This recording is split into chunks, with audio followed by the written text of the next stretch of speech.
आदाब नाजरीन, मैं हूं आपके साथ रहीम अहमद खान और आप इस वक्त देख रहे हैं तस्नीम टीवी। वक्त हो चला है दिन भर की तमाम बड़ी खबरों पर एक मर्तबा नजर डालने का। कर्नाटक के मैसूर से एक बड़ी खबर आ रही है कि हिजाब पहनने की इजाज़त वहां के एक लोकल प्राइवेट कॉलेज ने आखिर तलबा को फराहम कर दी है। कॉलेज ने इस बात का ऐलान किया कि यूनिफॉर्म रूल को रद्द करने का फैसला हम ले चुके हैं। कोडागू में मेदिकेरी के field marshal KM. Cariappa college के मुस्लिम छात्रों ने कैंपस में दाखिल होने से मना कर दिया। कर्नाटक के मैसूर शहर के एक निजी कॉलेज ने शुक्रवार को अपना यूनिफॉर्म रूल आखिर रद्द कर ही दिया। मुस्लिम तालिबात ने हिजाब के साथ क्लासरूम में बैठने की इजाज़त हासिल कर ही ली। इस तरह का फैसला करने वाला वो सूबे का पहला कॉलेज भी बन चुका है। मैसूर के डीडीपीयू डी.के. श्रीनिवास मूर्ति ने बताया कि शुक्रवार को 4 तालिबात ने बिना हिजाब के क्लासरूम में आने से साफ तौर पर इनकार कर दिया और वह मौके पर एहतजाज करने लगी। जब इस बात का इल्म कॉलेज के प्रशासन को हुआ तो उन्होंने तालिबात को हिजाब के साथ क्लासरूम में बैठने की इजाज़त फराहम कर दी है। बीजेपी के तर्जुमान जम्मू और कश्मीर के अल्ताफ ठक्कर ने आज बीजेपी हेडक्वार्टर बांडीपुरा में प्रेस कॉन्फ्रेंस से खिताब किया, जिसमें उन्होंने हदबंदी कमीशन की रिपोर्ट की हिमायत की और कहा कि इसमें तमाम इलाकों को बराबर हिस्सा दिया जाएगा।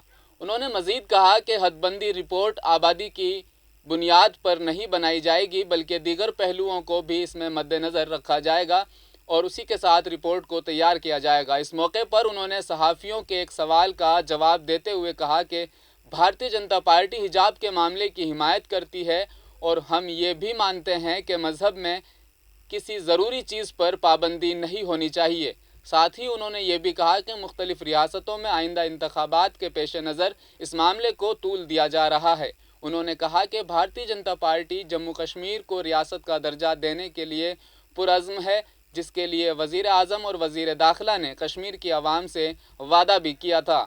हवा दे रहा है, जैसे कि रिपोर्ट्स में भी आ गया। हम यही चाहेंगे, अपना मुल्क है, यहाँ हर एक शहरी चाहे वो हिंदू हो मुसलमान हो आज़ादी के साथ रहे, अपने मजहबी फ़राइज़ जो है उनको अच्छी तरीके से अंजामे। यही भारतीय जनता पार्टी का एजेंडा है, यही भारतीय जनता पार्टी चाहती है। आप बेस नहीं बन सकते, आप उस इलाके की कम्युनिकेशन, उस इलाके की जोग्राफिया, उस इलाके की कम्युनिकेशन को लेकर और एक जो एरिया और रुकबा है उसको भी बेस बनाया जाता है, उस पर भी डिलिमिटेशन की जाती है। और आपको भी याद होगा, अगर कहीं से माइग्रेशन हुई, वो कश्मीर से माइग्रेशन हुई और जम्मू लोग चले गए, इतने पंडित वहाँ से चले गए, यहाँ मुसलमान चले गए।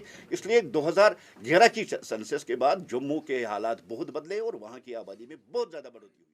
पुलिस चौकी से चंद कदम के फासले पर चोरों ने अपनी दस्तक दे दी। खबर अजमेर से है, जहां अजमेर शहर के अलवर गेट थाने के तहत सीआरपीएफ पुल के नीचे बनी दुकानों पर चोरों ने धावा बोलकर एक ही रात में 7 दुकानों को निशाना बनाया और हज़ारों रुपए के सामान पर हाथ साफ किया। इतला मिलते ही पुलिस मौका पर पहुंच गई और जाए वक़ू का मुतालिया करने के बाद तफ्तीश भी पुलिस ने मौका पर शुरू कर दी है। किस तरह की चोरी हुई है यहाँ पर, कितनी दुकानों के ताले टूटे हैं? ये 7-8 दुकानों के ताले टूटे हैं, जिससे मेरी भी दुकान है इसमें अंकल सैनिटरी स्टॉल के नाम से। मेरे तीसरी बार चोरी हो चुकी है ये। और जब भी चोरी होती है 5-7 हज़ार 10 हज़ार की तो नकदी चली जाती है और 10-12-15 हज़ार की बीड़ी सिगरेट गुटके चले जाते हैं। अब ये इसका क्या कर सकते हो? क्या पहले भी चोरी हो चुकी है? पहले क्या, हाँ बता रहा हूँ, तीसरी बार हुई है अभी आज चोरी। कौन सी जगह है ये? ये राय साइकिल चौराहे पे पुलिया के नीचे, सीआरपीएफ ब्रिज के नीचे। क्या तो क्या रात में कोई गश्त वगैरह? रात में कोई गश्त वस्त अब पता नहीं कौन यहाँ आता है नहीं आता, हम तो चले जाते हैं घर पे। अब बाद में गश्त आती है कि नहीं आती है भगवान जाने। आती तो चोरी नहीं होती। आपका नाम बताओ। सत्यनारायण, अंकल सैनिटरी स्टॉल से। खबर दौसा से है, जहां दौसा जिला अस्पताल में इलाज में लापरवाही के मुतरादिफ एक मामला सामने आया है। वहीं तिब्बी वजीर का आबाई ज़िला होने के बावजूद ज़िला अस्पताल की हालत बद से बदतर है। पीएमओ से लेकर रियासत तक हर कोई है। हुकूमत ने ज़िला अस्पताल की बेहतरी के लिए बड़ी कोशिशें की, वादे किए गए, लेकिन ज़मीनी सूरत हाल झोंकी तो बरकरार है। इलाज में लापरवाही का मामला एक बार फिर मंजर आम पर आया है। मेरे ज्ञान में वो संज्ञान में आया है कि बिन्नो देवी वाइफ ऑफ अनवर अहमद निवासी दौसा, ये 17 तारीख को डे केयर वार्ड में भर्ती थी और इसके 1 यूनिट ट्रांसफ्यूजन चल रहा था। लेकिन डे केयर वार्ड क्या है कि 9 से 3 बजे का टाइम रहता है, तो हमारे स्टाफ ने को ये इंस्ट्रक्शन है कि उसको 3 बजे बाद में ऑब्जर्वेशन वार्ड में इमरजेंसी में ट्रांसफ़र कर दें। जैसे अभी परिजनों ने बताया कि उसको बगैर स्ट्रेचर बगैर व्हील चेयर के वहाँ पर अवेलेबल नहीं कराया और वहाँ पर बगैर वैसे पैदल शिफ्ट करा दिया। क्या मामला है बताएं। मामला है कि अभी गत 17 तारीख को मेरे रिलेशन में लगती मेरी बुआ जी, उनको जिला चिकित्सालय में भर्ती कराया गया, जहां डॉक्टर मुकेश चौधरी द्वारा उनको ब्लड चढ़ाने के लिए कहा गया। ब्लड चढ़ा, डे केयर वार्ड में उनके 1 या 2 यूनिट ब्लड चढ़ा। ब्लड चढ़ने के तुरंत बाद डे केयर में जो कर्मचारी थे उनकी लापरवाही से उनकी डेथ हो गई, क्योंकि ब्लड चढ़ने के बाद बिना कुछ कहे उन्होंने 3 बजे का नाम लिया, 3 बजे हम बंद करेंगे, बिना व्हील चेयर बिना स्ट्रेचर के उनको वार्ड में शिफ्ट किया, जिसके चलते आधे घंटे बाद में बीपी हाई हो गया और ब्लड चढ़ने के कारण उनकी डेथ हो गई। ये कर्मचारियों की लापरवाही की वजह से जिला चिकित्सालय में ना तो व्हील चेयर दी गई ना स्ट्रेचर दिया गया और उनको डे केयर वार्ड से पैदल वार्ड में भेजा गया, जिनके चलते उनकी मृत्यु हो गई। बड़ौद से है, जहां ग्राम पंचायत बड़ौद की सरपंच पूजा निम्बोरिया और मकामी पटवारी राम सिंह यादव, इन दोनों के खिलाफ मामला दर्ज करवाने वाले सुरेश चंद ने ये बात बताई है कि बड़ौद में खसरा नंबर 3981 रकबा 32 एर 44 वाक़े ग्राम बड़ौद में उनकी खुद की ज़मीन है। इस ज़मीन को इल्लीगल तौर पर इन दोनों ने मिलकर किसी और के नाम हवाले चढ़ा दिया है।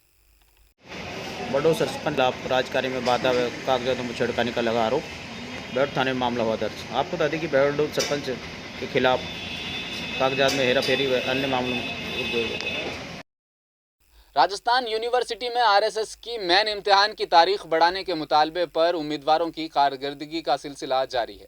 यहां भूख हड़ताल पर बैठे 4 उम्मीदवारों की तबीयत खराब होने पर उन्हें अस्पताल ले जाया गया, ताहम उन्होंने मुतालबात पूरे होने तक इलाज कराने से भी इनकार कर दिया।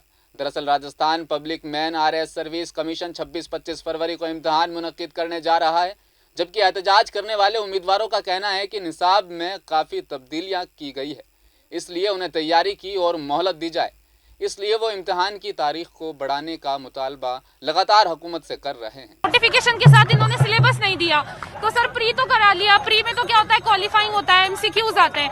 प्री के 1 महीने बाद तक हमको मेंस का सिलेबस नहीं दिया गया। सर फिर इन्होंने मेंस का सिलेबस रिलीज किया, तो जो पुराना सिलेबस था, क्योंकि हमारे पास सिलेबस नहीं था तो हम पुराने सिलेबस से कर रहे थे, उसमें सर इन्होंने जो टेक्निकल सब्जेक्ट्स होते हैं ना, साइंस, मैनेजमेंट, इकोनॉमी, समय नहीं मिल पाया आपको। सर समय का इशू है। सिलेबस रिलीज किया गया 23 नवंबर और 25 फरवरी तक, अगर डेट काउंट करें 93 डेज मिले हैं। पूरा सिलेबस कवर करने के लिए कोई भी बच्चा कोई भी एग्जाम प्रिपेयर करनी है तो 1 साल 1.5 साल लेता है हमें प्रिपरेशन करने के लिए। जबकि सिलेबस 50% बदला था, साइंस का सिलेबस 70% बदला था, तो केवल 3 महीने हमें मिले हैं। तो हमारी जायज मांग है कि हमें 2 महीने या 3 महीने का समय दिया जाए। फिलहाल बुलेटिन में इतना ही। आप देखते रहिए तस्नीम टीवी। अल्लाह हाफिज।